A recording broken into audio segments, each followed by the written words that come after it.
हमारे चैनल को सब्सक्राइब करें और बेल आइकन दबाएं।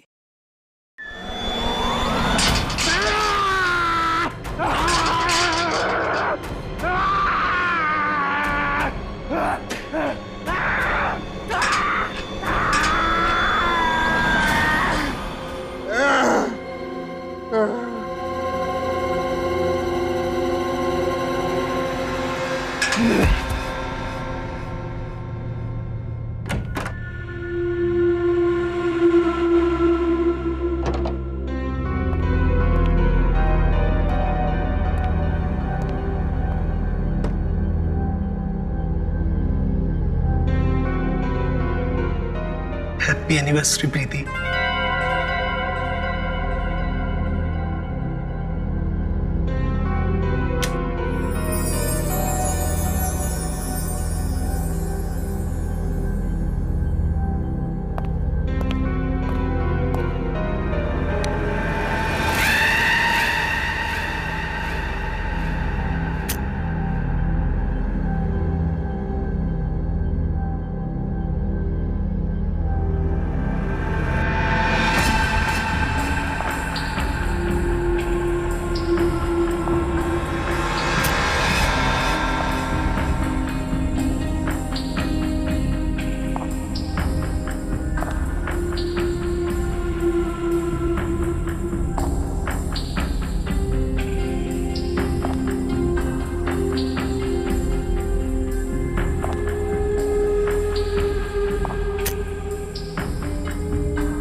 क्या बात है प्रीति,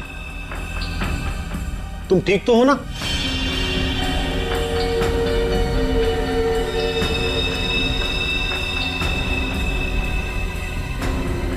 तुम कुछ बोलती क्यों नहीं?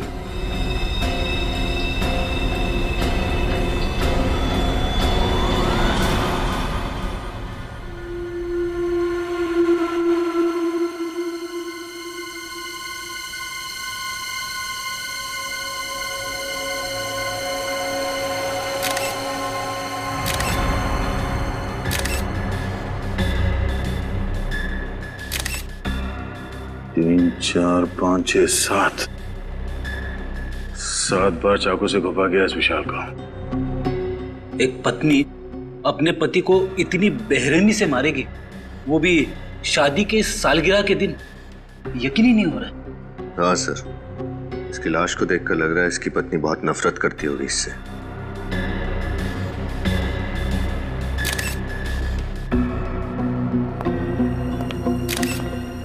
आप लोग कौन है विशाल के? हम लोग दोस्त हैं सर। दोस्त?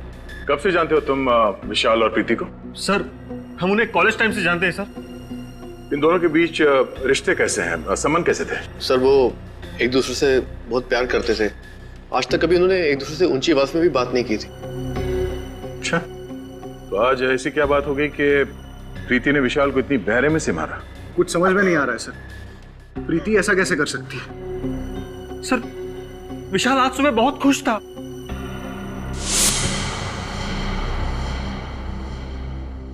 हैप्पी एनिवर्सरी प्रीति। मैं दुनिया का सबसे खुश नसीब पति हूं जो मुझे तुम्हारे जैसी बीवी मिली। काश आने वाले हर जन्म में तुम मेरी ही बनकर रहो। क्या बात है, बीवी की फोटो के साथ इतनी रोमांटिक बातें हो रही है। अबे साथ में होती होगी तो ये जनाब तो शायर बन जाते होंगे। यार ये तो बहुत गलत बात है, दरवाजा खटखटा के आना चाहिए था ना। अच्छा, तुम लोगों ने मेरी सारी बातें सुन ली। अरे सुन ली तो क्या हुआ, तू हमारे कॉलेज का दोस्त है यार, लंगोटिया यार। और प्रीति को इम्प्रेस करने के तरीके हम ही से तो पूछता था। भूल गया? कैसे भूल सकता हूँ यार, मेरे घोड़ी चढ़ने का श्रेय तुम लोगों को ही तो जाता है। वो बात तो है, और इसीलिए आज हमें पार्टी चाहिए। हाँ पार्टी। हाँ, तेरी वेडिंग एनिवर्सरी की पार्टी यार। यार प्रीति से पूछना पड़ेगा। क्या बात कर रहा है यार, उसे पूछने की क्या जरूरत है? अरे सरप्राइज दे देते उसको, वो खुश हो जाएगी। आइडिया तो अच्छा है, ठीक कह रहा है तू। मैं भी कुछ ऐसा ही सोच रहा था, है ना? तो आज रात 10 बजे पार्टी पक्की। Done done done done done. और फिर जब हम अंदर घुसे तो हमने देखा विशाल जमीन पे पड़ा हुआ था और प्रीति उसके पास बेहोश थी। और हाँ, प्रीति के हाथ में एक चाकू था, खून से सना हुआ।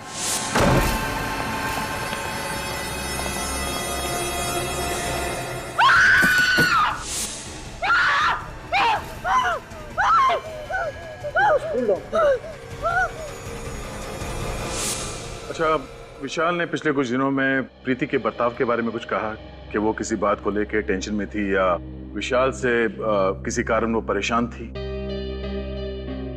नहीं सर, विशाल ने कभी ऐसा कुछ नहीं कहा। हाँ सर, लेकिन वो ये कह रहा था कि आजकल वो प्रीति को टाइम नहीं दे पा रहा था। एक्चुअली काम में बहुत बिजी था। आखिरी बार आपने कब बात की प्रीति से? आज शाम को ही बात की थी मैंने उससे। वो बहुत खुश थी, बहुत ही खुश।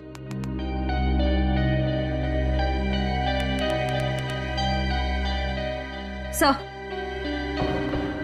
प्रीति, प्रीति, प्रीति, क्या हुआ था यहाँ पे? प्रीति, तुम ठीक हो? हमारी आवाज सुनाई दे रही है तुम्हें? सर, लगता है सदमे में है। सर, कहीं ये एक्टिंग तो नहीं कर रही है सदमा लगने की? श्रेया, काम करो, इसे ब्यूरो लेके चलो। विनीत, आसपास लोगों से पता करो कि प्रीति और विशाल के बीच में संबंध कैसे थे। अफेडी, इनके दोस्तों का नाम और एड्रेस ले लो और इनसे बोलना कि जब तक ये केस सॉल्व नहीं हो जाता कोई भी शहर छोड़ के बाहर नहीं जाएगा। सर, ये प्रीति तो कुछ बोलने को तैयार ही नहीं। लगता है अपने पति की मौत का गहरा सदमा लगा उसे। सदमा कैसा सर? इसने अपने ही हाथों से अपने पति विशाल का खून किया है। हाँ सचिन, पर कुछ तो है जो इसे बाकी के खूनियों से अलग करता है। विशाल के खून के बाद इसने भागने की कोशिश नहीं की और ना ही कोई बहाना बनाया। विशाल की मौत के बाद से लेके अब तक इसकी जुबान से एक शब्द तक नहीं निकला। पानी का एक घूंट तक नहीं पिया इसने। पता नहीं इसके दिमाग में क्या चल रहा है। क्या बात है भाई? बड़ी टेंशन में तुम लोग? टेंशन की बात है सर। क्यों टेंशन क्या है? ये केस तो बड़ा आसान था यार। खूनी अपने आप पकड़ा गया, भाग दौड़ करने की जरूरत ही नहीं पड़ी तुमको। सर, जब तक खूनी अपना गुनाह मान न ले हम चैन की सांस नहीं ले सकते। और ये प्रीति, ये तो कुछ बोलने को तैयार नहीं है। बहरहाल भाई, प्रीति कुछ बोले या ना बोले, लेकिन मैं आप लोगों को एक बात बोलता हूँ, प्रीति के दिल में अपने हस्बैंड के लिए सख्त नफरत थी। नफरत? पर सर, इनके दोस्तों ने तो कहा कि ये लोग एक दूसरे से बहुत प्यार करते थे। लव मैरिज थी इनकी। लव मैरिज थी या अरेंज मैरिज थी मुझे नहीं मालूम, लेकिन विशाल के शरीर पर जो चाकुओं के घाव हैं, उससे साफ पता लगता है कि प्रीति के दिल में विशाल के लिए सख्त नफरत थी। जगह जगह पर चाकू से वार किए गए। मुझे तो लगता है कि विशाल के मर जाने के बाद भी प्रीति उसे चाकू मारती रही। इतनी नफरत? प्रीति, तुमने विशाल का खून क्यों किया? हाँ? क्या वो तुम्हें मारता पीटता था, दहेज के लिए परेशान करता था, या किसी और से प्यार करता था? बताओ प्रीति, तुम्हें जवाब देना होगा। ऐसी क्या बात थी जिसकी वजह से तुम उससे इतना नफरत करती थी? नफरत नहीं, प्यार करती थी मैं विशाल से, और अब भी करती हूँ। विशाल की मौत के बाद जो खोया वो आप लोग नहीं समझो, और वैसे भी विशाल के जाने के बाद मेरी जिंदगी का कोई मतलब नहीं। अगर तुम इतना प्यार करते थे विशाल से तो फिर उसे मारा क्यों? क्या फायदा? वैसे भी आप लोग सीआईडी वाले मेरी बात का कहाँ विश्वास करेंगे? विश्वास करना है या नहीं वो हम पे छोड़ दो। पहले बताओ कि तुमने विशाल को क्यों मारा? मुझे नहीं पता उस दिन क्या हुआ। मुझे विशाल पर बहुत गुस्सा है और मैंने बिना सोचे समझे उसे मार डाला। कोई किसी को बेवजह 7-7 बार चाकू नहीं मारता प्रीति। मैंने कहा था आप लोग मेरी बात का भरोसा नहीं करेंगे, और वैसे भी मुझे कुछ नहीं कहना। चढ़ा दीजिए मुझे फांसी पर, मुझे नहीं जीना। चढ़ा दीजिए मुझे फांसी पर, मैं विशाल के बिना नहीं जी सकती। दया, मुझे लगता है इस लड़की के साथ कुछ प्रॉब्लम है। कैसी प्रॉब्लम सर? यार वो तो समझ में नहीं आ रहा है, लेकिन मुझे लगता है कत्ल करते वक्त इस लड़की का दिमाग इसके काबू में नहीं था। सर कत्ल करते वक्त तो किसी भी खूनी का दिमाग काबू में नहीं रहता। मुझे तो लगता है ये लड़की झूठ बोल रही है।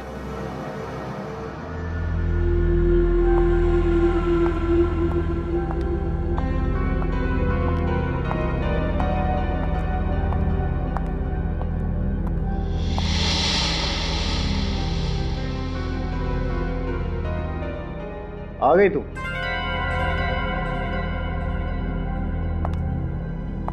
फोन भी नहीं उठा रही। मुक्ता कहां रह गई थी तुम? कब से इंतजार कर रहा हूं। क्या हुआ? सब ठीक तो है ना? ओ, समझ गया। लगता है इस बार तुमने फिर से क्रेडिट कार्ड की लिमिट एक्सीड कर दी है ना? डोंट वरी, मैं कमादा किसके लिए हूं यार? तुम्हारे लिए। अभी बहुत लेट हो रहे हैं, चलते हैं, ठीक है?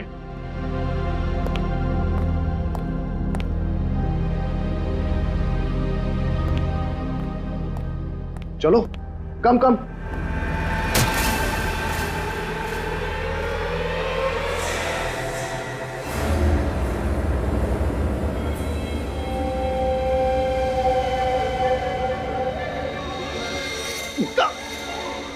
ये क्या किया तुमने?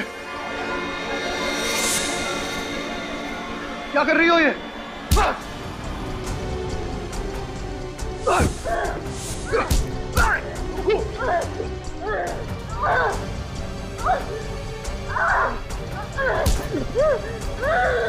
पागल हो गई हो? आवाज छोड़ो मुझे, उठाओ सिक्योरिटी।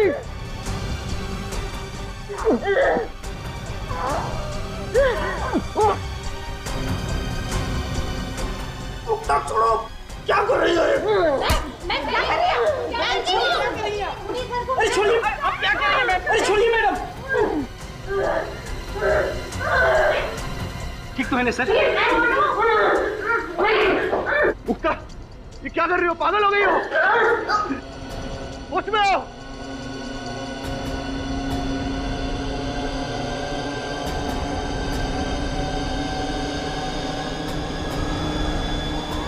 मुक्ता!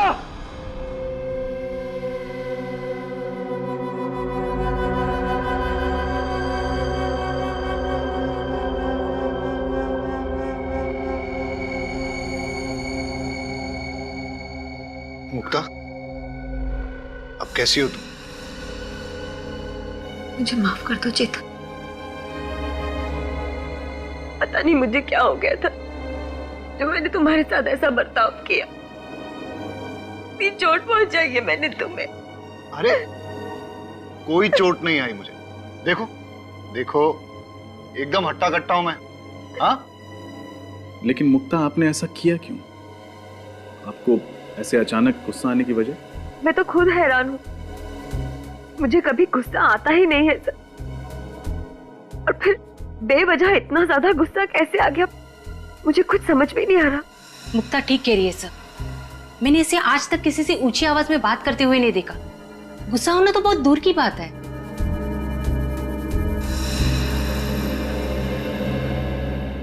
तो आप दोनों का कहना है कि आप लोगों ने अपने अपने पतियों पे इसलिए हमला किया क्योंकि आप लोगों को अचानक उन दोनों पे बहुत तेज गुस्सा आने लगा।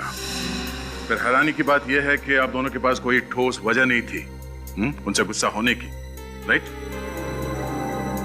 जी हाँ सर, पता नहीं मुझे क्या हो गया था। वो तो शुक्र है भगवान का कि चेतन को कुछ हुआ नहीं, वरना मैं अपने ही हाथों अपने आप को विधवा कर लेती। 2 दिनों के अंदर ऐसे 2 हादसे होना कोई इत्तेफाक तो नहीं हो सकता। जरूर कोई बड़ा कारण है इसके पीछे जो इस वक्त हमें दिख नहीं रहा। और इस बात के तह तक पहुंचने के लिए हमारा ये जानना बहुत जरूरी है कि उस दिन आप लोगों ने क्या क्या किया था?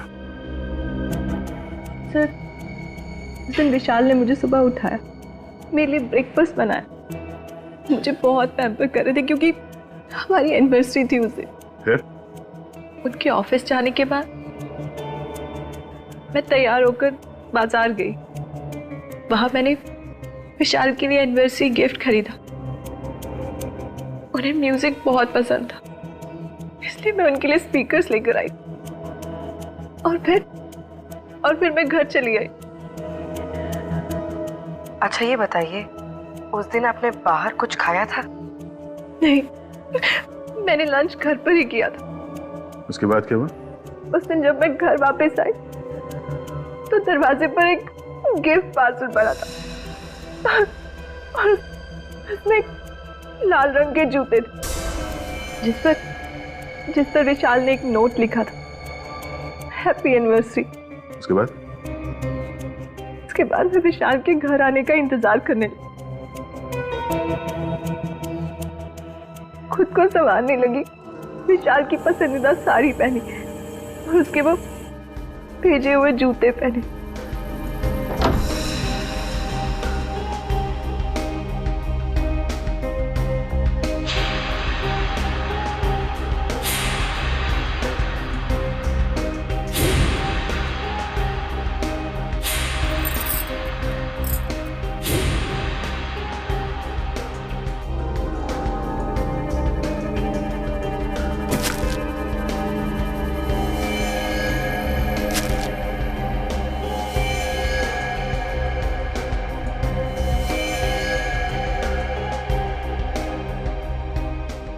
और जब वो घर लौटे तो मैं और मुक्ता जी, आपने क्या किया था उस दिन? सुबह होते ही मैं और चेतन घर से निकल पड़े। वो अपने ऑफिस चले गए और मैं अपने बैंक का काम खत्म करके मार्केट में ही घूमने लगी। फिर मैं एक जूते की दुकान में गई। ये बिल्कुल नया स्टॉक है मैम, आपको जरूर पसंद आएगा। ये है तो बहुत प्यारे, लेकिन क्या आपके पास इनमें लाल कलर है? नहीं मुक्ता जी, लाल कलर के जूते आउट ऑफ स्टॉक है। भाई साहब, मैं पार्टीज में ना सिर्फ लाल कलर पहनती हूँ, मंगा दीजिए ना। अरे क्यों नहीं मुक्ता जी, आपके लिए क्यों नहीं मंगवाऊंगा। मुझे शाम तक का वक्त दीजिए, मैं लाल कलर का जूता आपके घर पे भिजवा दूंगा। ठीक है, लेकिन 4 बजे तक भिजवा दीजिएगा। ओके? वही जूते पहन के मैं चेतन के ऑफिस गई और फिर ऑफिस। अच्छा ये बताइए कि आपने बाहर कुछ खाया पिया था क्या? जी हाँ, मैंने और चेतन ने लंच बाहर ही किया था। बोली, इन दोनों को अंदर ले जाओ। आई।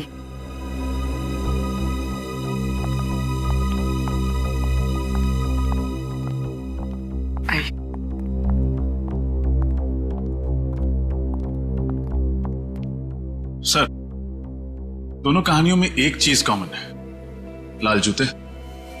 हाँ रजत, तो इन लाल जूते में ऐसी क्या बात हो सकती है? मगर सर, प्रीति को ये लाल जूते उसके पति ने गिफ्ट किए थे और मुक्ता को दुकानदार ने होम डिलीवरी की थी। हाँ विनीत, मगर ये लाल जूते ही हैं जो इन दोनों कहानियों को आपस में जोड़ती है।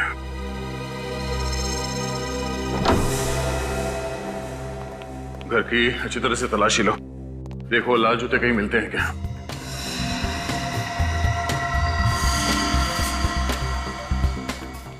निखिल तुम अंदर चेक करो, मैं यहां देखता हूं।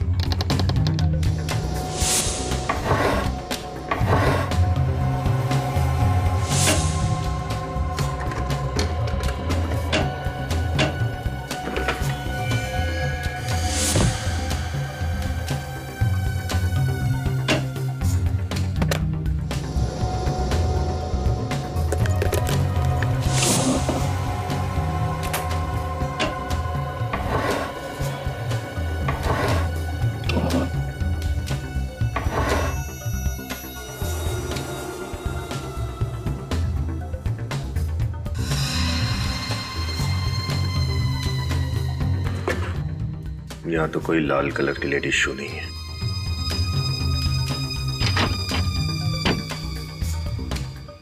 सर जूते अंदर नहीं है। यहां भी नहीं।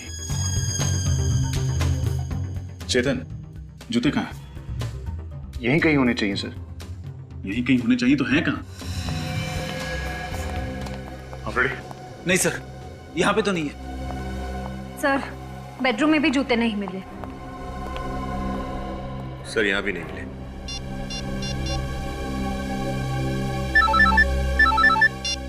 हाँ बोलो। हमने मुक्ता के घर को अच्छी तरह छान लिया, जूते नहीं मिले। इसका मतलब साफ है कि गड़बड़ उन जूतों में ही है, इसलिए हमारे पहुंचने से पहले खूनी ने वो जूते गायब कर दिए। ये लाल जूते गए तो कहाँ गए? सर, ये केतु है। मुक्ता जी के घर यही गया था जूते देने। सर, मुझे कुछ नहीं मालूम सर, मैं तो सिर्फ जूते देकर वापस आ गया था सर। थोड़ा याद करके बता, जब तुम मुक्ता को उसके जूते देने जा रहे थे तो रास्ते में कुछ हुआ? शायद तुमने थोड़ी देर के लिए जूतों को लवारिस छोड़ दिया, या फिर किसी ने उन्हें बदल दिया, कुछ अलग, कुछ अजीब, कुछ भी।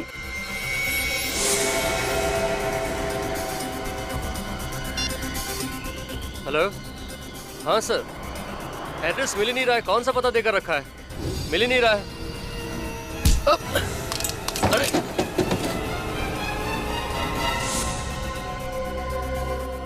सर, इसका मतलब जो आदमी केतु से टकराया उसने जूते बदल दिए?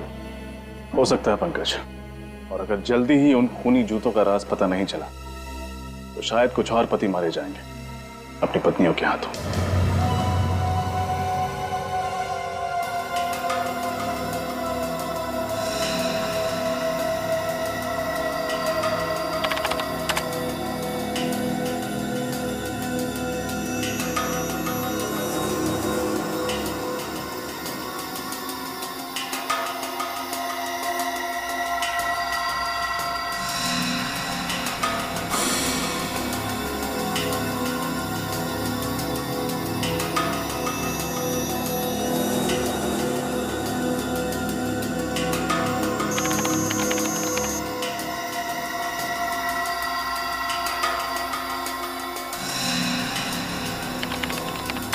आप लोग अब उठ सकते हैं।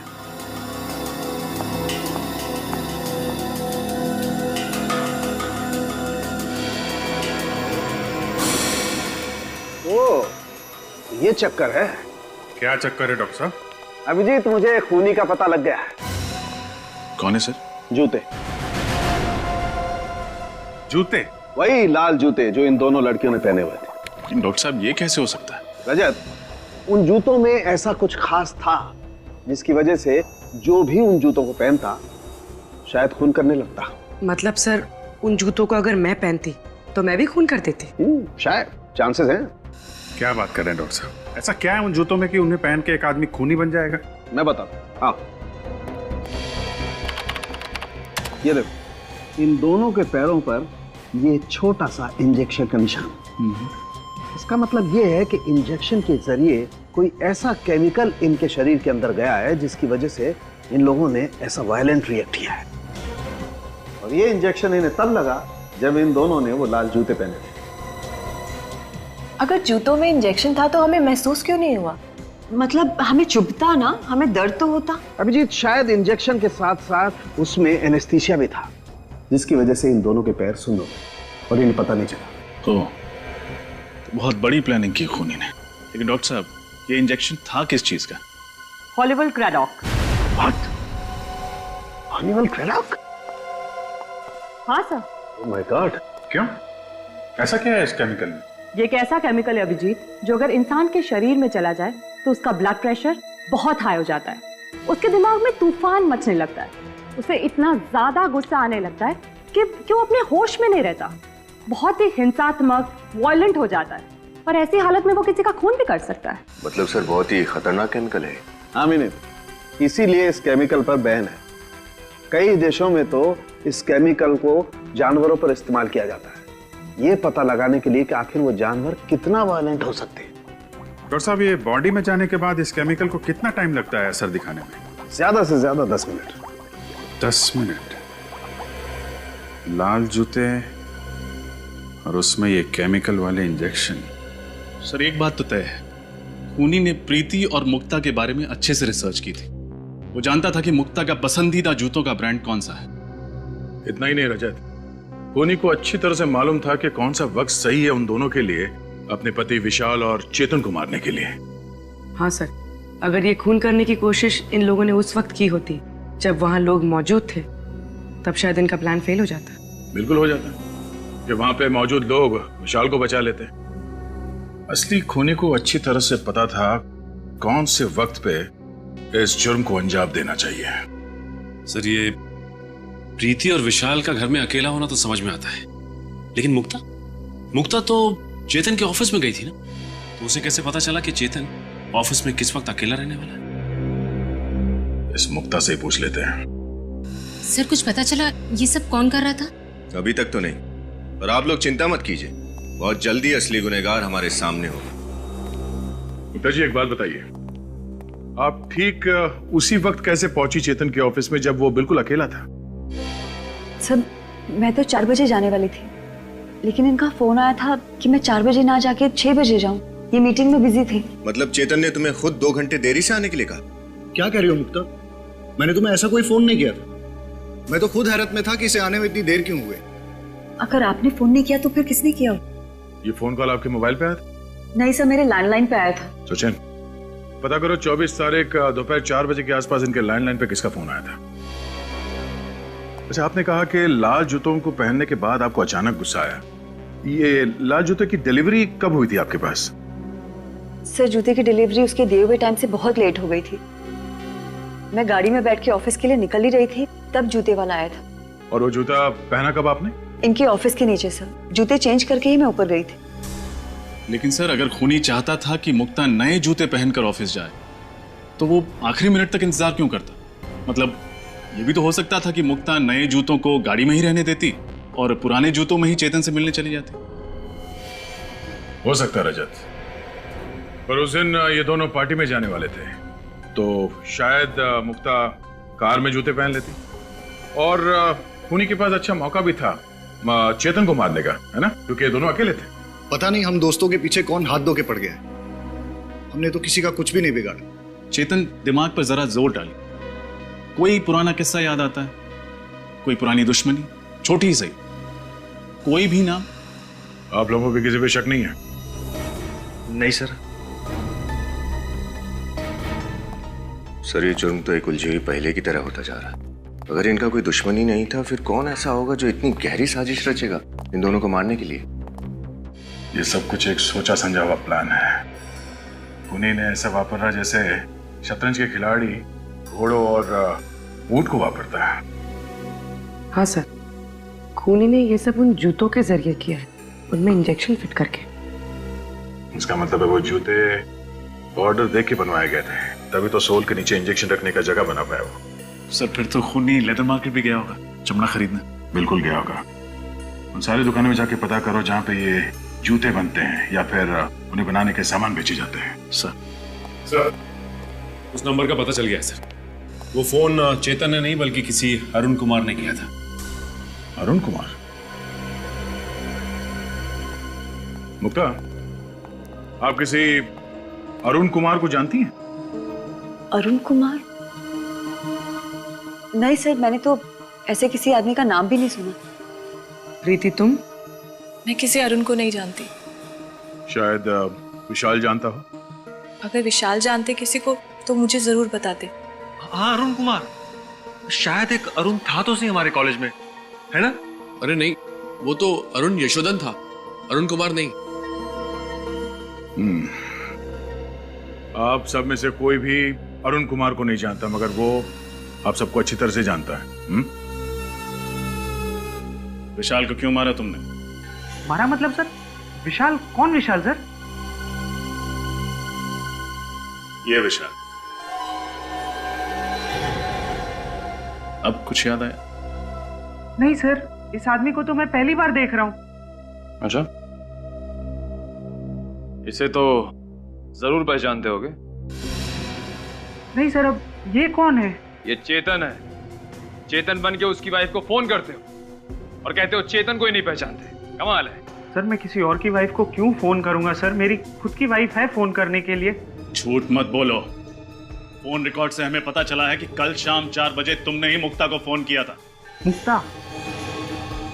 सर मैं इनमें से किसी को नहीं जानता। कौन है ये सब सर? और कल 4 बजे? हाँ सर, 1 मिनट। मैं कल शाम को 4 बजे बाजार गया था और एक आदमी ने मुझसे फोन मांगा था एक कॉल करने के लिए। एक आदमी को दिया था फोन कॉल करने के लिए? बड़ी अच्छी कहानी बना लेते हो। मैं कहानी नहीं बना रहा हूँ, आप खुद सोचिए, अगर मुझे जुर्म करना होता तो मैं खुद का फोन क्यों इस्तेमाल करता? किसी पीसी या किसी और फोन से कॉल नहीं कर सकता था क्या? उस आदमी की शक्ल याद है तुम्हें जिसने तुमसे तुम्हारा फोन मांगा था? नहीं सर, थोड़ा जल्दी में था तो ज्यादा ध्यान नहीं दिया मैंने। ठीक है, अगर तुम्हारी ये कहानी झूठी निकली तो तुम अपने बच्चों को कहानी सुनाने लायक नहीं रहोगे।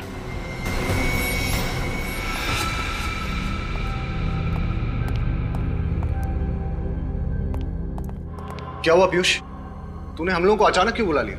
मुझे तुम लोगों से जरूरी बात करनी है। हाँ बोलना। मुझे लगता है वो वापस आ गया है। What? पागल तो नहीं हो क्या तू? अरे यार मैं ठीक कह रहा हूँ, विशाल ऊपर पहुंच गया, चेतन मरते मरते बचा।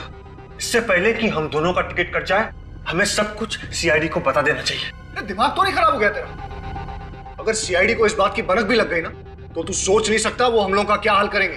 अरे यार जो होगा देखा जाएगा, यूं बेमौत मरने से तो अच्छा ही है ना। देख, अगर तूने सीआईडी को बताने की बात भी की ना तो वो वापस आया हो या ना आया हो, मैं तुझे जरूर मार डालूंगा। अरे मुझे बचा ले यार, मैं पागल हो रहा हूँ, पागल। मेरा दिमाग फट रहा है, दिमाग। मैं मरना नहीं चाहता, मैं मरना नहीं चाहता, मैं जीना चाहता हूँ, मैं जीना चाहता हूँ। पीयूष, तू घबरा मत, कुछ नहीं होगा हम लोगों को, सब ठीक हो जाएगा।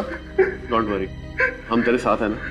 मैं मरना नहीं चाहता हूँ, मैं जीना चाहता हूँ, मैं मरना नहीं चाहता, मैं मरना नहीं चाहता, प्लीज हेल्प मी। काम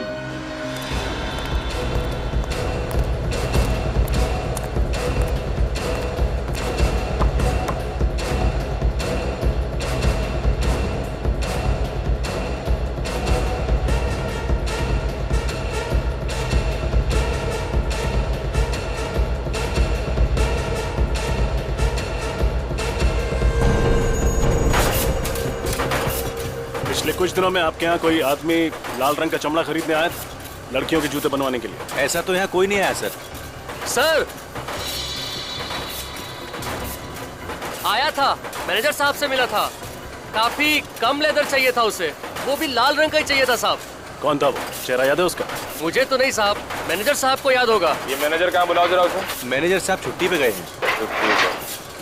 छुट्टी पे गया? फोन लगाओ उसे, बोलो सीआईडी ने ब्यूरो में बुलाया स्केच बनवाने के लिए।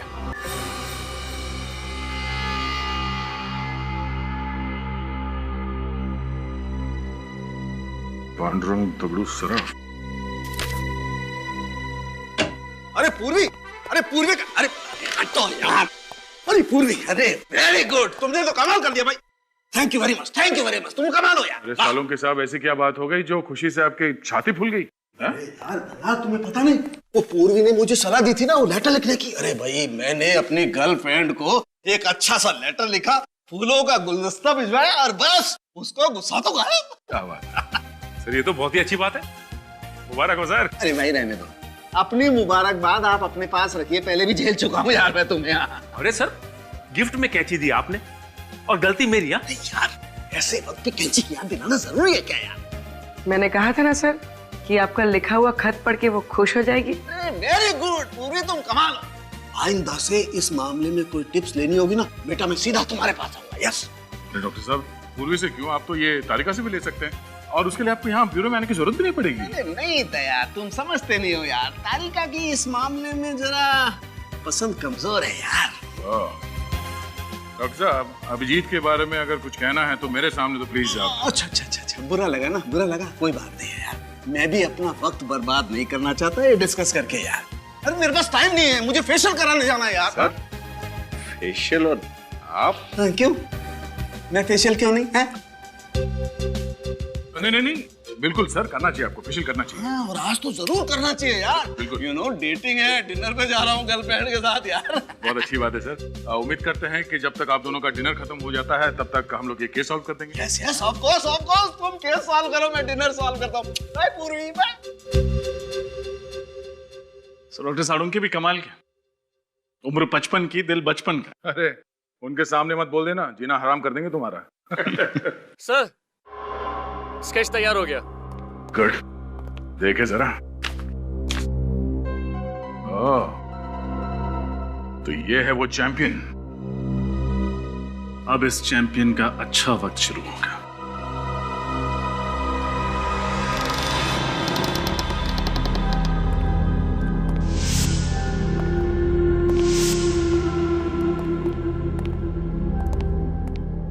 देखो कहां छुप के बैठा है।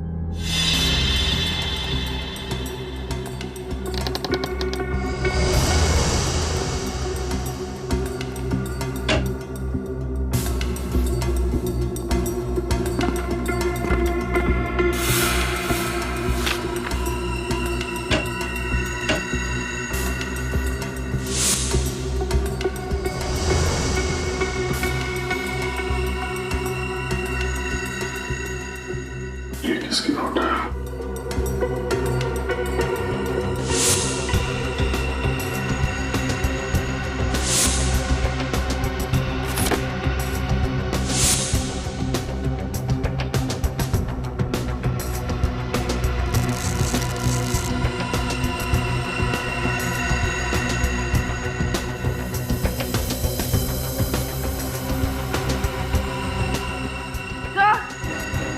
आप बोलिए।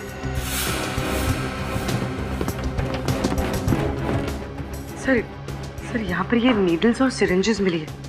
सर ये वो केमिकल जो जूतों में इस्तेमाल किया गया था, और सर ये जेल जो पैरों को सुन्न करने के लिए जूतों में डाला गया था। सर यहाँ पर ये लाल जूते भी हैं, और सर ये इंजेक्शन।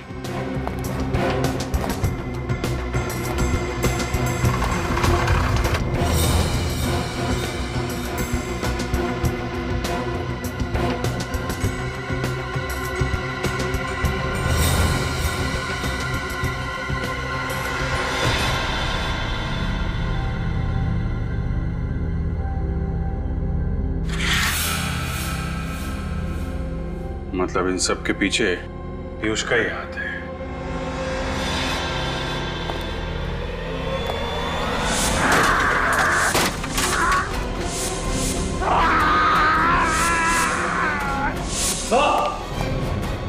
पूर्वी, सब कुछ उठा लो। विनीत,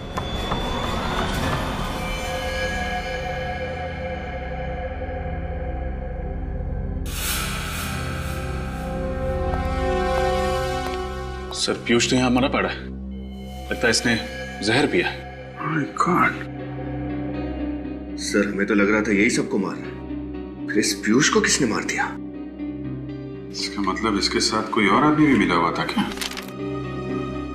सर ये देखिए, इसके जेब में से ये चिट्ठी है सर। क्या लिखा? मैंने ही विशाल का खून करवाया और चेतन पर हमला भी करवाया। नफरत करता था मैं अपने दोस्तों से। कॉलेज के दिनों से चेतन, विशाल, धीरज मुझे परेशान करते थे, और बिजनेस पार्टनर बन जाने के बाद भी मुझे मेरा हक नहीं देते थे।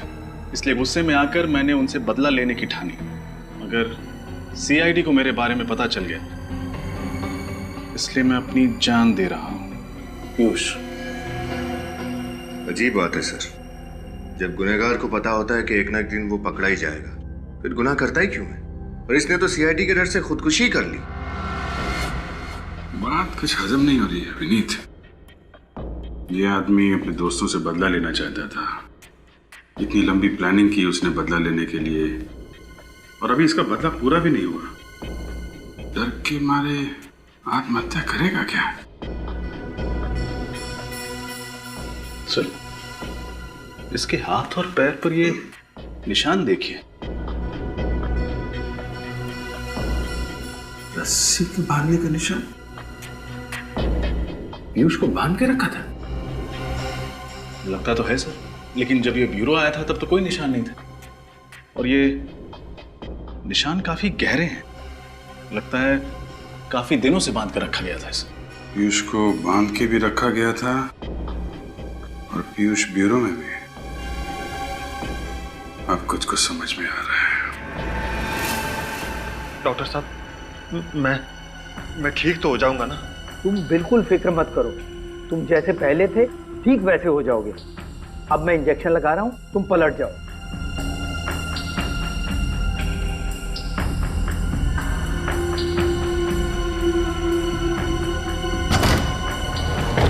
कौन हो तुम लोग? सीआईडी, पीछे हटो। चेहरा बदलवाया जा रहा है, हैं? चेहरा चाहे पीयूष का हो या अमित का, अंजाम तो फांसी ही है। ये क्या बकवास कर रहे हैं आप लोग? ऐसी कोई बात नहीं है, जाने दीजिए मुझे। कहाँ जा रहे हो? चेहरा नहीं बदलवाओगे? हाँ, मैं पीयूष नहीं, अमित हूँ, अमित। अमित, यही है ना तुम्हारा असली चेहरा? अब बताइए अमित जी, क्यों मारा अपने दोस्तों को तुमने? हैं? दोस्तों के नाम पे धब्बा थे वो लोग, धब्बा। क्यों? ऐसा क्या किया था उन लोगों ने तुम्हारे साथ? उनकी वजह से मैं खूनी बना। मैंने अपने हाथों से सपना की जान ले ली। कौन सपना? सपना मेरी प्रेमिका। कॉलेज के दिनों में हम एक दूसरे से बहुत प्यार करते थे। एक दिन सपना ने विशाल, पीयूष, चेतन और धीरज को एग्जाम पेपर चुराते हुए देख लिया। फिर उसने धमकी दी कि वो सब कुछ प्रिंसिपल को बता देगी। फिर इन चारों ने उसे मारने का प्लान बनाया। पर सपना तो तुम्हारी गर्लफ्रेंड थी, उनके कहने पे तुमने सपना का खून कर दिया। क्यों? क्योंकि उन चारों ने मुझसे झूठ कहा कि सपना मुझसे बेवफाई कर रही है। वो चारों अच्छी तरह से जानते थे कि मुझे मेरे गुस्से पर काबू नहीं रहता, इसीलिए बिना सच जाने मैंने सपना की जान ले ली। फिर जब तुम्हें सच का पता चला तो तुमने एक एक करके सबसे बदला लेना शुरू कर दिया। हाँ, और डॉक्टर साहब ने मेरी मदद की। इन्होंने मुझे पीयूष का चेहरा दिया, जिसका फायदा उठाकर मैंने अपने प्लान को अंजाम दिया और पीयूष को 1 साल तक कैद कर रखा। और मैं भी यही चाहता था कि इन चारों की मौत की वजह भी वही गुस्सा हो जिसकी वजह से मेरे सपना की मौत हुई थी। और इसीलिए मैंने जूतों में इंजेक्शन फिट किया। प्लान तो अच्छा बनाया था तुमने, लेकिन एक गलती कर दी। पीयूष के मोबाइल से आखिरी कॉल डॉक्टर साहब को कर दिया। सपना का खून किया तुमने। पश्चाताप के आंसू बहाने के बजाय अपने दोस्तों को भी मारा। तुम्हें तो फांसी ही होगी। और डॉक्टर साहब, आप पैसों की लालच में बिक गए। आपका और इनके बाकी दोस्तों का हिसाब तो अब अदालत ही करेगी। For more updates, subscribe to our channel, click the show links and enjoy watching the videos.